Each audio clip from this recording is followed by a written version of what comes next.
Nama saya Thomas Joseph. Saya seorang digital marketer. Saya bangun perusahaan namanya Future Mediatics, itu bergerak di bidang digital marketing agency.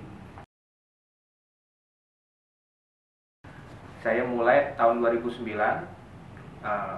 awalnya dengan konsultasi buat perusahaan-perusahaan yang ingin buat website, ingin melakukan pemasaran online, kemudian mereka ingin mengembangkan pemasarannya lewat sosial media, kemudian mereka ingin mengembangkan juga lewat mobile application dan lain-lain. Saya lebih sifatnya konsultasi, kemudian memberikan solusi yang benar-benar mereka butuhkan. Bukan cuma sekedar kita mendevelop, tapi kita benar-benar menggali apa sih yang benar-benar mereka butuhkan. Dan bukan cuma itu, kita juga sampai memberikan analisa target marketnya mereka seperti apa, kemudian bagaimana untuk bisa mengachieve dari target yang mereka inginkan seperti apa, kemudian tujuan dari pembuatan website, tujuan dari pemasaran mereka seperti apa. Jadi lebih arah ke sana.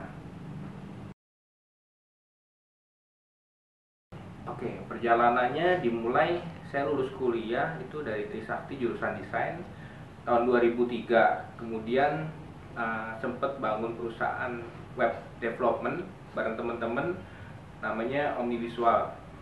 Kemudian ya berjalannya waktu, namanya juga masih baru lulus kuliah, masih lugu-lugunya, nggak tahu apa-apa gitu kan. Awalnya sih berjalan dengan baik, tapi namanya kalau anak masih belum dewasa, lama-lama berjalan setahun 2 tahun, akhirnya kita sempat berselisih paham gitu ya, beda visi, dan akhirnya kita bubar gitu. Ya inilah umum lah, orang-orang yang lain juga banyak sekali yang mengalami hal seperti itu ya. Tetapi yang terpenting bukan bagaimana kita gagal, tapi bagaimana kita bisa bangkit lagi. Waktu itu saya bangkit lagi tahun 2009, saya bangun Future Mediatics, dan saya percaya bahwa setiap kegagalan pasti ada hal yang baik yang kita bisa pelajari dari itu.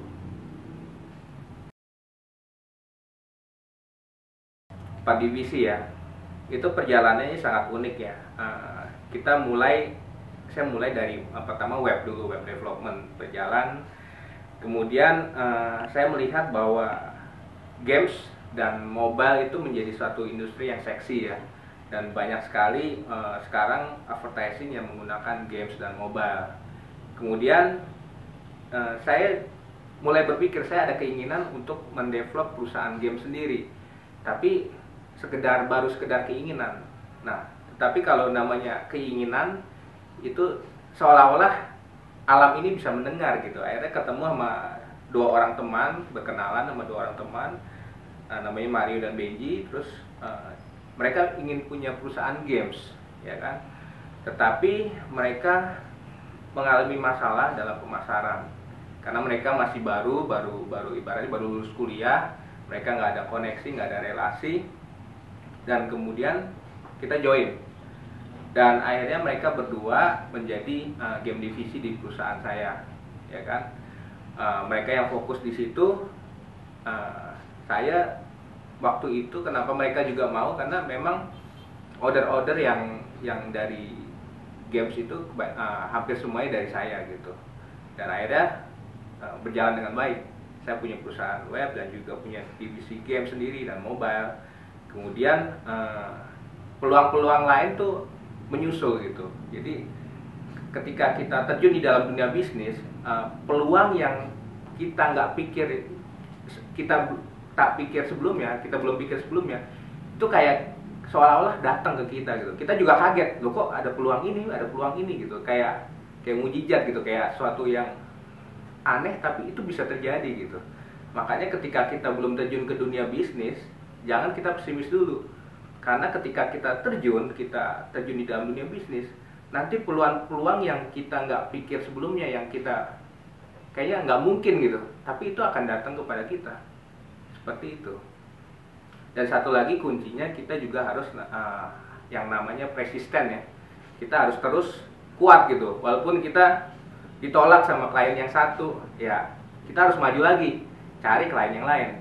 Kita harus coba lebih analisa ya, bisnis kita nih cocoknya target market kita siapa gitu.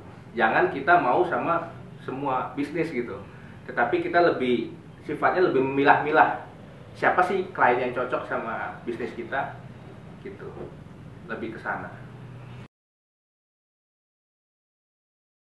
Sebenarnya klien itu ada dua macam sebenarnya.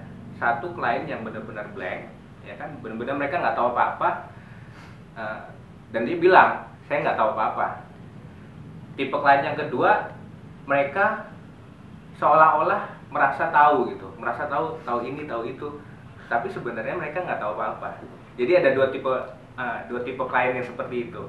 Nah, saya lebih coba mengkoreksi dulu, menggali dulu, memberikan dengan pertanyaan-pertanyaan, apa sih produk Bapak, ya kan? Kemudian bagaimana sih profil dari target market Bapak?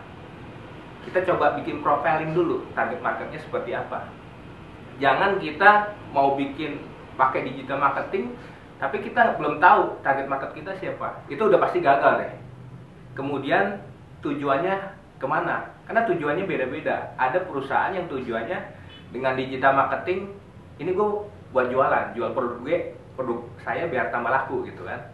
Ada yang saya nggak mau jualan, saya supaya brand saya lebih dikenal, hanya sebagai brand awareness. Jadi dari tujuannya itu kita harus tahu dulu arahnya kemana gitu.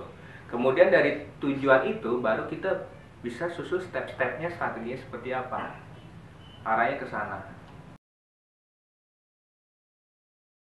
Nah, itu balik lagi tergantung dari kliennya juga. Ada klien yang cepat, ada klien yang lama, ya kan. Ada beberapa klien saya seperti Johnson Farmasi itu, ketika saya dipanggil ngobrol-ngobrol sebentar, besok kirim proposal, besoknya udah minta invoice. Sampai saya pas itu kaget, ini siapa yang minta invoice ya? Oh, bapak kan kemarin baru ketemu, kok sekarang udah minta invoice. Tetapi ada perusahaan yang lamanya luar biasa, ketemu sekali kayak belum puas, ketemu 2 kali belum puas.